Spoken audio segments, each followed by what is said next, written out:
Green's theorem is generally one of the first integral theorems we get to in a Calc 3 course, and it's pretty straightforward. Here's what the Green's theorem says. Green says if you're doing a line integral, m dx plus n dy, this is just our regular f dot dr in its differential form, a work integral, you can actually find this value by doing the double integral over a region of the partial of n with respect to x minus the partial of n with respect to y over that area. Now let's define what all these things mean, because there's a few stipulations that have to be true first. Here, the curve that we're integrating across, C has to be a simple closed curve traversed in a counter clockwise direction. Okay, so let's see what this means. Simply closed curve just means that it doesn't cross back on itself or doesn't have any holes. So whatever it is, this would be a simply connected or closed curve, because as you go around, the curve never crosses itself and it doesn't have any holes. So if you had a curve that looked like that, that would not be simple because it crosses itself. Or if you just had a region that had, say, like a hole in it, that wouldn't work either because it's not simple. Now, in the case with something like this, where you have a finite number of holes inside of here, technically you can still get Green's theorem to work. It's just a little bit tricky. Now, the counterclockwise means, the easiest way to think about it, let me put our kind of curve back up here, is as we traverse this, as we go around it in this direction, kind of think about if you were walking around this, your left hand would be inside of the region. So that's the region we're going to have to integrate across. All right, for a large part of this section, they're going to have you doing one side or the other side of this theorem. Like they'll give you this side and say, evaluate this using this result. However, what you run into a lot is they say, prove Green's theorem. So if you're told to prove a theorem, that means you actually have to do both sides and show that those two things are equal to each other. So let's start out with an example here, and this is why this is going to be a two-part one. We're going to come up with one of these examples, and one of them we're going to do using the line integral, and the other one we're going to do using the area integral to show that it's actually the exact same quantity. So let's jump in again to an example. This is probably out of your homework. This is, let's do x squared, no, let's try it. Let's go the other way. How about y squared dx plus x squared dy? So there's the line integral, and by the way, our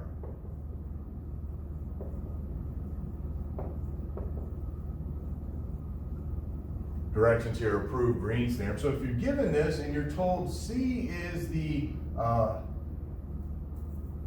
let's say, region, not the region, is the curve, let's say, bounded by y equals x and y equals x squared. So we'll do doing this one because we've kind of seen this in the past before. If we have this, we know these intersect at 1, 1. One goes up like this and like this. Now, for us to use Green's theorem, we have to traverse this in a counterclockwise fashion. So we have to go up one way and down the other. So let's do the line integral first, and then we'll see what the area integral is on the next time. So if we're going to do this, you can see this is definitely broken up into two pieces. So we're going to have to do two line integrals here. So we know on C1,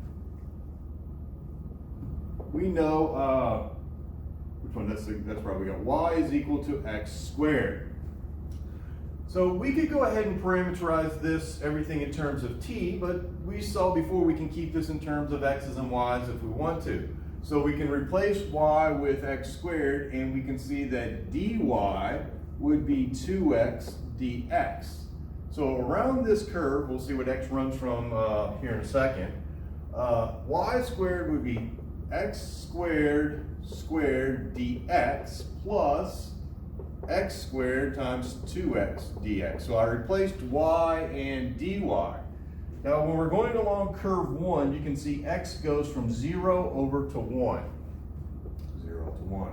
So this is the integral from 0 to 1 of x to the 4th plus 2x cubed dx.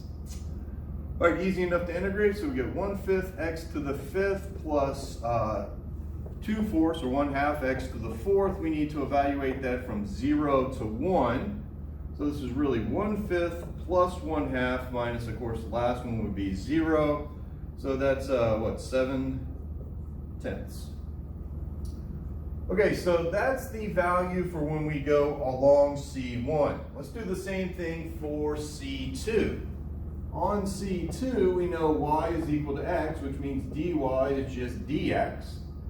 We'll worry about the bounds in a second. So we have y squared, well, y was just x squared dx, plus x squared, and dy was just dx.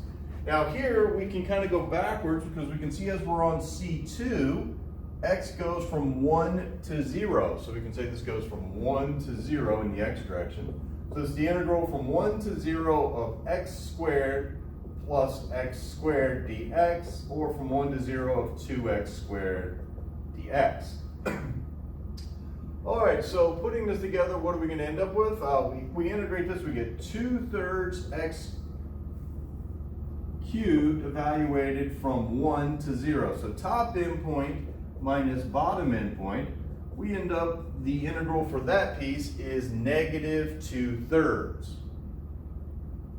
All right, so let me get our region out here just so we can see this, and we'll need this result for next time.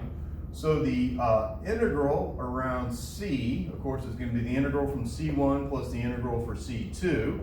So this is going to be 7/10 minus 2/3. So let's see, 30, so that's 21/30 minus 20/30, or 1/30. Okay, so that's the value of the line integral for this part. So on part 2, we're going to come back and we're going to take a look at how we would have done the exact same problem using the other side of Green's theorem.